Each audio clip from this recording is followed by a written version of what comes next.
अस्सलाम वालेकुम बच्चों, हम 9th class mathematics new syllabus के अकॉर्डिंग पढ़ रहे हैं। लास्ट टाइम हमने 2.3 स्टार्ट की थी और उसमें हमने लॉग का पूरा कॉन्सेप्ट समझा था। आज हम एंटी लॉग का समझेंगे। तो जी anti concept of anti logarithm, जी एंटी लॉगरिथम क्या है? ये इन्वर्स ऑपरेशन है ऑफ लॉगरिथम का। ठीक है, मतलब एंटी हमें पता चल गया, ये उसके उल्टा जाएगा। ठीक है, हमारे पास to find a number whose logarithm value is given, हम उसको सिंपल टर्म में उसको यूज वो फाइंड करते हैं। ठीक है, अब देखें जैसे इसने यहाँ लिखा हुआ है, हमारे पास इसको रीड करना भी आना चाहिए ना हमें। 4 यहाँ पर बेस है, ठीक है। पावर 5 हमारे पास है लॉगरिथम या एक्सपोनेंट, ये हमने पहले भी पढ़ा था। और जो रिजल्ट है ना हमारे पास, हम उसको एंटी लॉगरिथम या रिजल्ट कहते हैं। ठीक है, if log with base x with base b and x is equal to y, तो हम क्या लिख देंगे? B y. ये मैंने आपको पहले भी मूव करना सिखाया था ना, कि ये पावर में चला जाता है और वो बेस मूव हो जाती है इक्वल के दूसरी साइड पे, और ये जो हमारे पास बेस होती है ये रिजल्ट की जगह में आ जाता है। तो b power y is equal to x, then the process of finding x is called anti logarithm of y. ठीक है, अब हम यहाँ पे anti logarithm of y find करेंगे। Find anti logarithm of a number using tables. ये जैसे हमने लॉग के टेबल्स देखे थे ना, वैसे ही एंटी लॉग के भी टेबल्स हैं। ठीक है, to find the anti logarithm of 2.1245। Okay जी, इसका भी स्टेप बाय स्टेप प्रोसीजर है क्या जी? Separate the characteristic in mantissa, जैसे हम ऑलरेडी करते आए हैं। ओके, कैरेक्टरिस्टिक इसका 2 है, ये देखें ना, ऑलरेडी लिखा हुआ है ना पॉइंट के पहले, तो वो 2 है, और मैंटिसा 0.1245 है। ठीक है, now step 2, find corresponding values of mantissa from anti logarithm table, और वो बुक के एंड पे दिया हुआ, वहाँ से हमने कॉरस्पॉन्डिंग वैल्यूज फाइंड करनी है। Check the intersection of row number, वो 12 है हमारे पास, 0.12 है। ठीक है, एंड फोर्थ कॉलम में हमने जाना है। ठीक है, provides 1330, find the mean difference. अब वही आपने चेक करना है, 0.12 का, ये आपने 5 में, तो mean difference of anti logarithm table 2 देता है। ठीक है, ये देखें जैसे नीचे लिखा हुआ है, और इसने दिया हुआ है, remember the word of anti logarithm is an other word from the number of results. वो कहते हैं ये रिजल्ट नहीं है, ये एक और चीज़ है। वो देखें जैसे 4 की power 3 equal to 64, the result 64 is antilogarithm. ठीक है, मतलब रिजल्ट के लिए ही एक दूसरा नाम है ये। ओके, ये आप देख रहे हैं, यहाँ से फोर्थ में देखा तो 1330 आया, और हम जब 5 में नेक्स्ट टेबल में जाके मीन डिफरेंस वाले में तो 2 आया। ठीक है, अब स्टेप 4 है, add the number found in the step 3 2 and 3। तो हमने उसको ऐड किया तो हमारे पास बन गया 1332। ठीक है, ये ऐड ही करना होता है हमेशा। इंसर्ट द डेसिमल पॉइंट, हमने वो डेसिमल पॉइंट इंसर्ट करना है। Since characteristic is 2, therefore the decimal point will be after 2, हमें पता है क्योंकि कैरेक्टरिस्टिक 2 है तो डेसिमल पॉइंट हमेशा 2 के बाद होगा। 2 digits right from the difference position, reference position, so we get 133.2। Okay, तो एंटी लॉगरिथम, एंटी लॉग या एंटी लॉगरिथम, ये शॉर्ट करके लिख देते हैं। जैसे लॉगरिथम को हम लॉग लिखते हैं तो एंटी लॉगरिथम को हम एंटी लॉग लिख देते हैं। तो वो बन गया हमारे पास 133.2। ठीक है, remember the place between the first non zero digit from the left side, left and it's next digit is called reference position. For example वो देखे ना, रेफरेंस पोजीशन क्या होती है जी? ज़ीरो जो हमारे पास नॉन ज़ीरो डिजिट है, ठीक है, from the left and it's next digit is called reference position.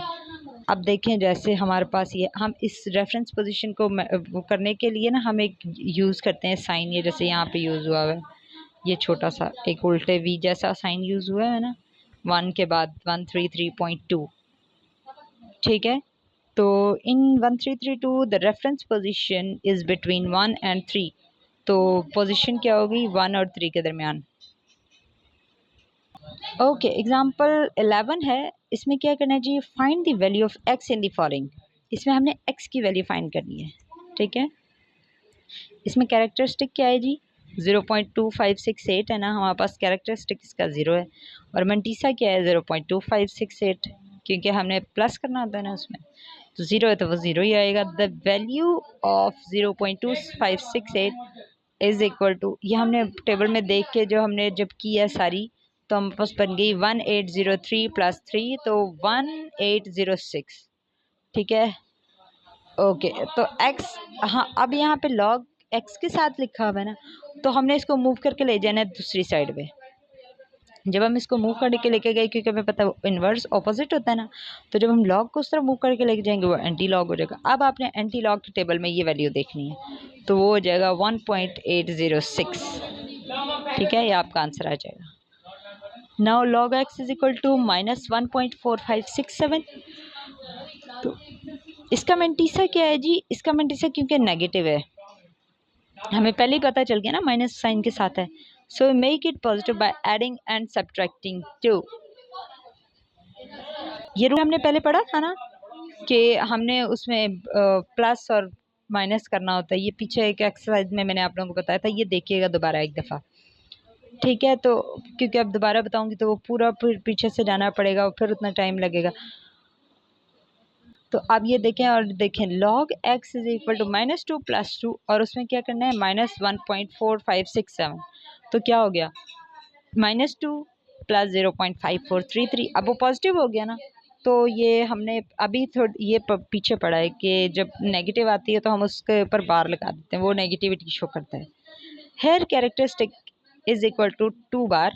ठीक है, मंटीसा 0.5433। ठीक है, the value of 0.5433 is equal to 3491 + 2। Table पे हमने देखी है ना सारी वैल्यू, तो टेबल पे हमें जब हमने टेबल से निकाली है 54, हमने रो देखी है, 3 पहले वाले कॉलम में देखा है और फिर 3 दूसरे वाले कॉलम में देखा है मीन डिफरेंस में। ठीक है, तो ये इस एंटी लॉग के साथ भी ऐसे ही दो टेबल्स दिए जाते हैं। तो 3491 + 2, और जो हमने वो प्लेसमेंट कहाँ करनी है देखें, मैंने बताया था ना यहाँ, ये देखें रेफरेंस पोजीशन की, जो पहला नॉन ज़ीरो होता है और जो आगे नॉन ज़ीरो नंबर के बाद अगला नंबर होता है, उन दोनों के दरमियान होती है।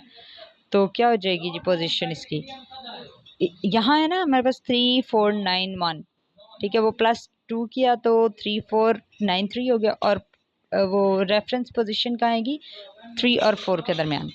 सो एंटी लॉग आपने लॉग मूव कर देना दूसरी साइड, वो एंटी लॉग हो गया, तो 2 बार 0.5433 आपके पास आ जाएगा 0.03493। ठीक है, ये हमारे पास आंसर आ गया। Since characteristic is -2, therefore the decimal point will be before 2 digits left from the right reference position। ठीक है, क्योंकि वो नेगेटिव है ना, तो हमने उसको सिंप्लीफाई भी तो करना है ना, तो हम उसके पीछे 2 कैरेक्टर्स लगा देंगे, 2 वैल्यूज़ मतलब नंबर्स लगा देंगे। तो 0.0, एक तो 3 खुद हो गया, ठीक है, और एक हम 0 लगा के उसके नंबर्स ऐड पूरे कर देंगे। Now log x is equal to -2.1234। Since आपने ये ऐसे ही करना है क्योंकि यहाँ पे 2 है ना, तो हमें पता है कि जब भी हम ऐड या सब्ट्रैक्ट करते हैं, जो भी नंबर होता है उससे एक बढ़ा के उसमें ऐड या सब्ट्रैक्ट करते हैं ना, तो ये 2 है तो हमने प्लस और -3 करना है। ठीक है, आगे ये आपके पास आंसर बिल्कुल ऊपर के जैसे ही आ जाएगा, आपने उसको पूरा चेक करना है, मेंटिस से चेक करना है, कैरेक्टरिस्टिक लिखना है। ठीक है, और आपने एंटी लॉग निकाल के उसके प्लेसमेंट कर देनी है, क्योंकि 3 नंबर्स हैं, तो 7 एक खुद नंबर हो जाएगा, 2 ज़ीरोज़ आपने लगा के ऐड कर देना, तो हमारे पास नंबर पूरा हो जाएगा। Okay, Swiss mathematician and physicist Leonhard Euler introduced e value, e for the base of natural logarithm. अच्छा, इस बंदे ने ना ये भी MCQ आ सकता है कि किसने इंट्रोड्यूस कराया है। ठीक है, तो आपने लियोन हार्ड याद रखना है। ओके जी, वो कहता है इसने क्या किया जी, नेचुरल लॉगरिथम के लिए ना उसने एक ई साइन बेस वो क्या कहते हैं इंट्रोड्यूस करा दिया। मतलब आप जहाँ भी नेचुरल लॉग होगा ना, आप उसकी जगह में ई लिख सकते हो। ठीक है, अब देखें हम जो नेचुरल लॉगरिथम का क्या, नेचुरल लॉगरिथम का उसने रेफरेंस दिया ना, अब हम natural logarithm, the natural logarithm is the logarithm with base e, ठीक है, whereas e is a mathematical constant approximately equal to 2.7182। it is ये है ना, इसकी वैल्यू होती है 2.7182।